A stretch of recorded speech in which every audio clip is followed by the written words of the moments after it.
like that. It doesn't sound good.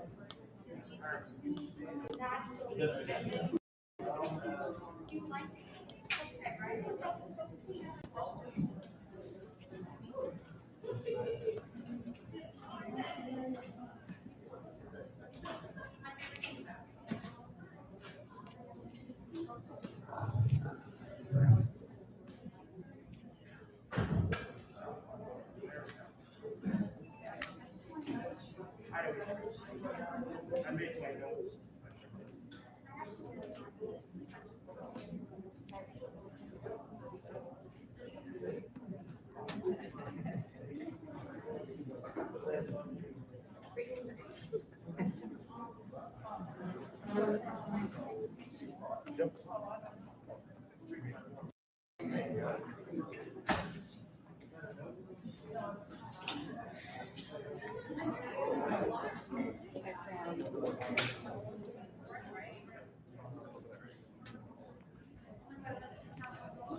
I think so.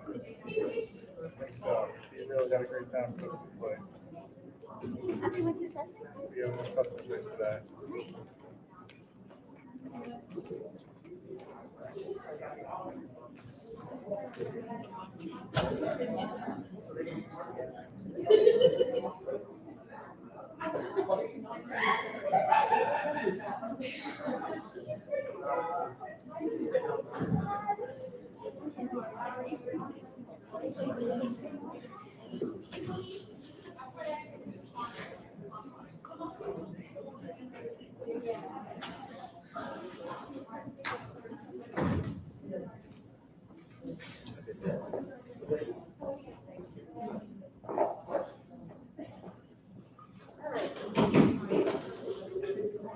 Good evening, everyone. We're going to get started.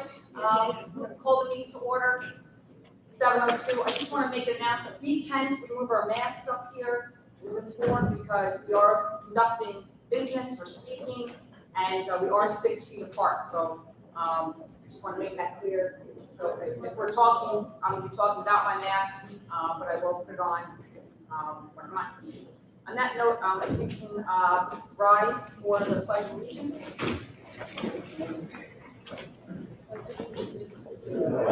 Of the United States of America and to the republic for which it stands, one nation, under God, indivisible, with liberty and justice for all. Good timing. All right. First of all, I'd like to welcome everyone. It's a nice turnout tonight, so it's nice for the beginning of the school year. And I'd like to just take a moment for my opening remarks before I turn it over to Dr. Sidiak. So, first of all, I'd like to thank all of our staff, students, and parents for a successful summer session. You did a nice job. You were on campus, in class. I think wonderful job of building grounds committee or groups. Just did an outstanding job keeping up with the field, playgrounds. So, on that note, thank you. Thank you, Dr. Sidiak. Please. Besides the staff at the board, thanks to everyone as well. And also we had a successful summer for the first time with the clubs that we had, and the kids really enjoyed that. I'd like to publicly just address why the board chose to move the board meeting, the monthly meeting, to tonight from last week, just for transparency purposes. I'm on Facebook, I read social media, I know there was a few questions, so I just want to be clear as to why we did that. And again, that was by a board consensus. So the majority of the board did decide to move the board meeting to tonight. instead of last Tuesday. So as you all are aware, last Tuesday we had a new governor sworn in. We had our monthly meeting set for 7 o'clock. I think she took office at midnight that morning, and at 3 o'clock she gave her remarks. At the time when we moved the board meeting on, I think it was Friday before, we were not aware when she was going to deliver her remarks. We were talking back and forth with representatives in Albany, but we were not sure.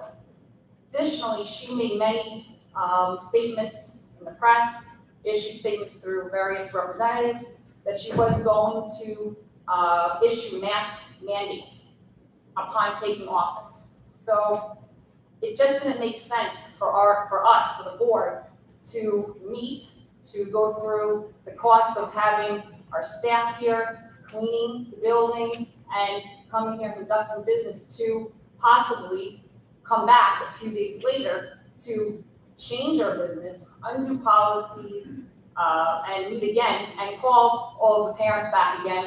It just was not fiscally responsible, or we have a fiduciary duty. So I'd like to talk about that as well. As board members, I want to remind everyone here, and we just did some board training, I think a week ago with our attorney, or 2 weeks ago for the new board members. The purpose of our board is to transact business and to conduct business and to keep the district going. It's not for political statements or advisory opinions or advisory votes. Our votes have meaning. We don't take, just sort of our opinions on things. That's not why we're here. That's how we are elected officials. We're elected officials that must uphold the New York State Constitution. We take an oath in front of everyone upon election. And we also have to carry out the laws of New York State. As an attorney, I mentioned this to at many meetings, that I take the law seriously as a lawyer, just as my counterpart over here, Neil, does, and as all of my fellow board members and colleagues do.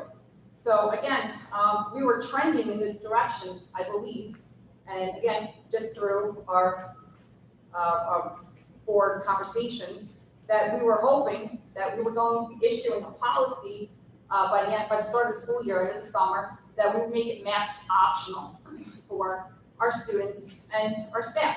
And that seemed to be the way it was going, and I can tell you even in private sector settings, it seems to be going that way as well. Well, unfortunately, things have changed. The Department of Health, the governor, the Department of Education, and this is something that's been in the paper as recently as 4:30 today, issued mandates and laws. A mandate is a law. We have to follow New York State mandates, where there are consequences. And I'll get into that in a second. If you bear with me, I'm going to be very quick. I'm trying to summarize, but I'm trying to alleviate your concerns. And also, I want you to understand that we don't take anything lightly here.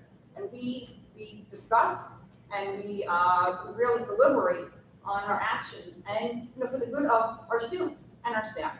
So, like I said, we are here to uphold an oath of office. We cannot disregard a New York State mandate. The Department of Education has the right to mandate these rules under public health law. So, unfortunately, right now, as you guys, I'm sure, have read in Newsday, been all over the news, the governor has issued a mandate, a law, stating that every student from pre-K to 12th grade in New York State must be masked in private and public settings right now. And if we don't follow these rules, which I do not recommend, board members can be removed. That's one thing, which maybe some of you wouldn't mind, and maybe some of our board members wouldn't mind either, because it's a thankless job, but the board members can be removed. More importantly, the funds to our schools, to our students, can be cut. We can be issued fines, which are, I think, $1,000 a day per penalty. Administrator licenses can be removed. So there are consequences to these actions. And, if we set a policy that does not follow the law, first of all, I would never agree to that. I don't know how we can make that happen, but if we would have to reverse it right away anyway. The state would come in and tell us that we were wrong, and we would have to reverse it. So I'm going to just summarize very quickly. Like I said, at my meeting last August, I remember sitting virtually in my office at the hospital, that no one wants to wear a mask. I don't want my children to wear masks. I'm wearing a mask every day at my job. It's not comfortable. It's not fun. But unfortunately, we're being told we have to do that right now to keep our students in school, to keep our schools open. If you're not wearing a mask, the quarantine rules are different. If there's a COVID outbreak, then you are mandatory required to shut the class down, to quarantine. If you're wearing a mask, you don't have to quarantine. So, like I said, unfortunately, I understand where everyone's coming from, and I personally, emotionally, I feel the same way. I don't want my children, I have 2 children in the district, to be coming to school every day and wearing masks all day long. It's not fun, but unfortunately, it's the world we live in, and these rules we have to follow. We have no choice, and it's preventing our school closure. So I know I'm going a little bit out of order. I would like to ask my board members if we want to have a discussion on this, but before we do that, I would like to ask our attorney and our board members if they would like to, if we have a majority consensus, to ask if we can advocate for local control for the Nassau County Department of Health to make these decisions instead of up in Albany. If we can have, if our board agrees, have Neil draft a letter on behalf of our district. We've been involved with other districts. We have not had the input. North Merrick's not had the input. I'm sorry to throw you the bus, Dr. Siniak, but we haven't been able to draft our own letters. And again, as an attorney and as the president of the school board, I would like to have the input of me and all of our members and you to draft a letter. And if that's something that maybe we can do that, at least that way, bring back the control back locally instead of up in Albany, which is where I thought it was trending up until about a week ago. So on that note, and again, I apologize. I know that we have unhappy parents and students, and I apologize, but we have to follow the law, and I'm with you. And my daughter's going to be here on Wednesday wearing a mask. So on that, and there's no vote to take. There's no action to take. We're going to talk about the reopening plan, and we'll talk about that when we get to the resolution. But there's no vote to take on this because we're not being asked to take, but we have to follow the law. So I just want to be clear. I know we're going to have some public comments, public speakers tonight. I welcome that. We'll try to have an informed discussion on it, which take down any recommendations and comments. I'm happy Joanne's always recording everything. And again, if you ever have any questions or concerns, I mean, we're always available. I can tell you that this has really been like a full-time job for me since COVID, and all my board members, especially Dr. Siniak, we're on the phone every day, 7 days a week, and So on that note, I'd like to just ask the board, if we just poll the board on your feelings on doing a letter for local control for Nassau County Department of Health to make the decisions on our masking mandates for North America. And why I'm saying is, why I'm saying Nassau County Department of Health is because of the uniform. So we have one. Second. Robert Tracy. I have to say, I would like to think about that. Okay. Before I make it. Okay. Mary? Absolutely send it. I think that's what we need to. They were giving us local control, and then we sort of, I feel like we missed the opportunity last week when we pushed back the meeting, but absolutely send it. Well, it changed though, because that local control was never given. So anyone that had maybe if you made a policy to unmask, you were being forced to mask anyway. So, but I understand.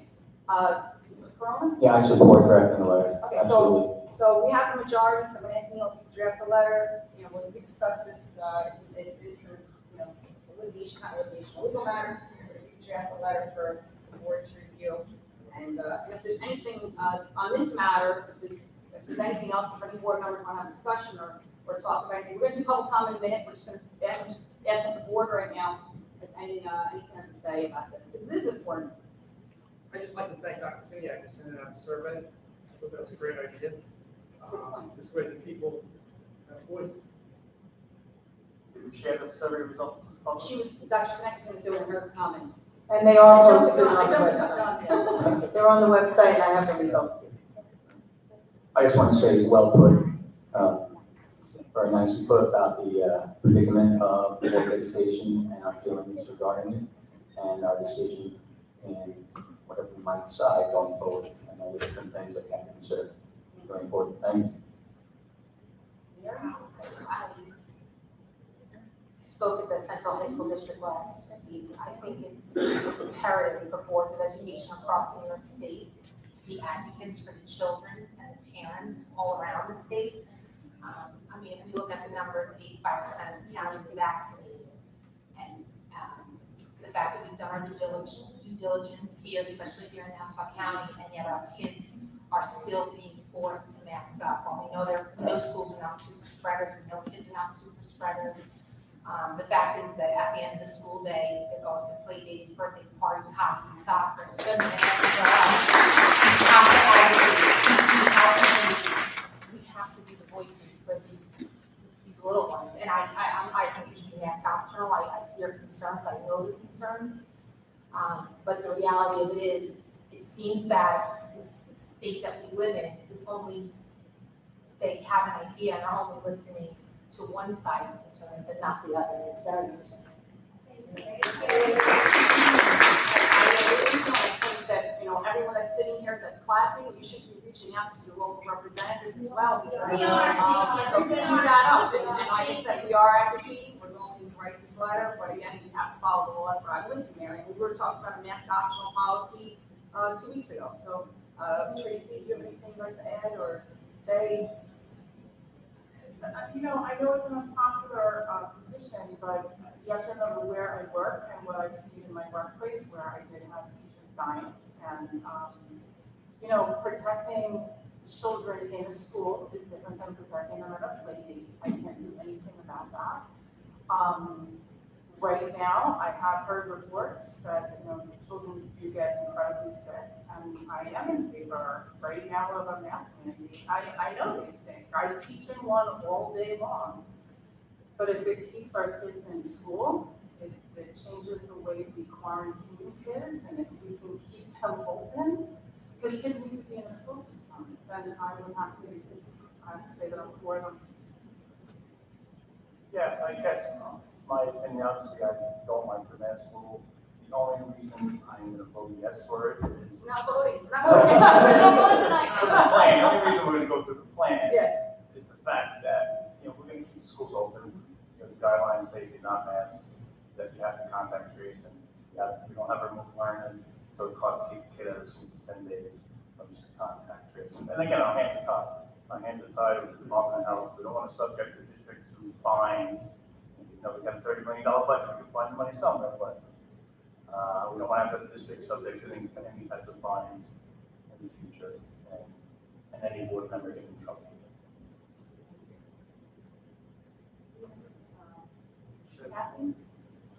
No, I agree that I think it's gonna write the letter, and it's an unfortunate situation. But I think we have to write now, decide what we have to do, write the letter, hope for the best, and. Okay, well, we're going to now go back to the agenda. Thank you for listening. Superintendent, any comments? And we'll go through that. Good evening. Welcome to our August meeting. Couple of comments. I have to say, last year, such proud moments for all of us. Our students were in school. Our students excelled. Our faculty, our staff, our custodians, our clerical workers, our parents, we all joined together. And North Merrick were one of the very few districts that remained open from the day after Labor Day until the end of June. And when our students had to pivot to remote instruction for a class quarantine, they did it with ease. And our teachers worked through some very difficult moments. And I would just like to recognize publicly the work that we all did together with the leadership of the Board of Education, who supported keeping our students in school safely last year. Many districts talk about learning loss. We reviewed the data. We do not have learning loss here in North America. We provided not only the normal services for our children, we provided additional services for our children, our in-person children, as well as our virtual children. And that came from the support of the Board of Education to do those extra things. So I just want to publicly say how proud we all are of that work, and we look forward to enhancing and improving upon that work for the 21-22 school year. We pivoted right into summer programs. We had our extended school year, we had Camp Invention, we had Scope, we had our reading program, our music program, we had our afternoon clubs, we had foreign language.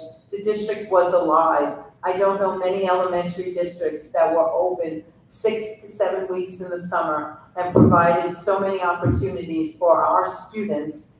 And a big round of applause again for parents to take opportunities for their children to participate, as well as our custodians and our maintenance workers who work so hard to have the facilities in order, clean and safe for our staff and our students. So the summer was amazing, and it only ended about 2 weeks ago. We actually had children here through August 13th. Those were also proud moments for all of us to see our children thrive in the educational setting during the summer months. A lot of summer work went on when the children were here, and then after they left, our custodians, our maintenance, our buildings and grounds, they always make everything look so easy. Our clerical offices behind the scenes, it's amazing what gets done in the summer. Most schools look empty and quiet, not ours. And the work that goes on to prepare for September, we need to commend and we need to recognize that, because that's what makes us such a strong school community. So thank you for that. And Mr. Carter, please extend that to your staff, and we will extend that to the clerical staff. A big thank you to parents for filling out the survey, as well as our staff. There was a staff survey as well. I'll be sharing the results of the parent survey. Some people did email me and ask why. Why put a survey out? Well, a survey touches people who may not want to come out to a board meeting. They may have work obligations. They may not have a babysitter. It provides an opportunity for all people and makes it simple for them to provide their feedback. So the survey for the parents, we had 646 responses, 41% of Camp Avenue, 23% of Fayette, and 36% of Old Mill Road parents responded. We basically had 20% across the grade levels, K through 6 respond. Spacing in the lunchroom. We had 69% parents say that they're comfortable with less than 6 feet of spacing in the lunchrooms. Comfortable with returning to traditional cycling through the serving line in the cafeteria. We had a total of 82% of our parents range from comfortable to extremely comfortable on the scale of 1 to 5.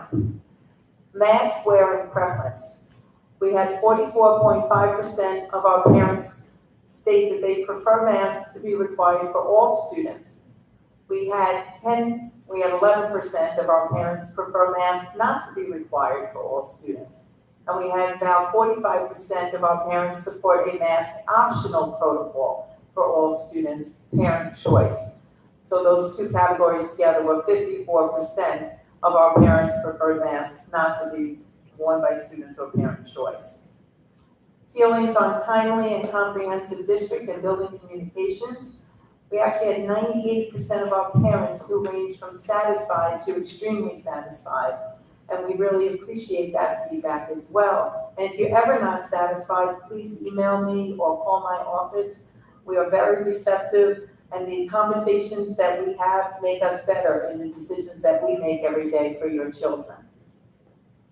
Tomorrow, we have for our students, since the social and emotional mental health and wellness of our students is such a priority here in North Merrick, we have a time frame from 9:30 to 10:45 outside of each school for students to pick up my North Merrick Mindful Moments Journal. It's a little blue journal for each student to write mindful thoughts. There you go, Mr. Crowell. Each of our board members got one.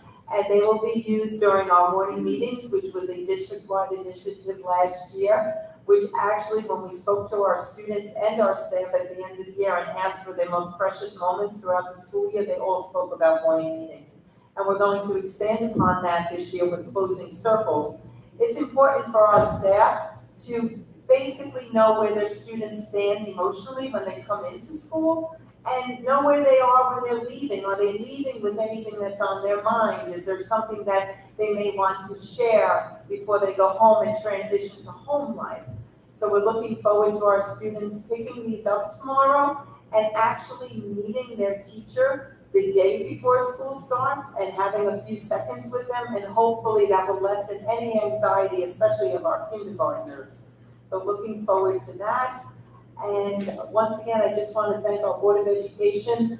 Not only do I work 24/7, I actually get paid for it. They are volunteers that are available 7 days a week, 24 hours a day, and there is not one decision that they take lightly. They think, they ask for more information, and they really are working so hard for the students of North Merrick. So thank you.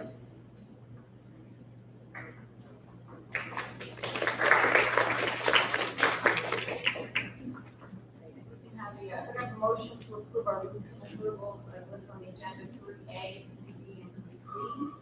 Motion. Second by Thomas, second by Ms. Miller, all in favor? Aye. And yes, and we're gonna go to our public comments. And I'm gonna just remind us of our rules. As listed on the agenda, any person wishing to make some comments or raise questions, I'm going to fill out a comment card, enter calls, come forward to the microphone, state your full name, all comments and questions are directed to me or the superintendent. The board of administration will do their best to respond to any questions. Out of courtesy and fairness to the rest of the audience, each person will limit his remarks to no more than 3 minutes, not to exceed a 30-minute session. Public discussion with respect to confidential matters, of course, is prohibited. So if you get your cards in, to our public comment, the first one is William Luciani.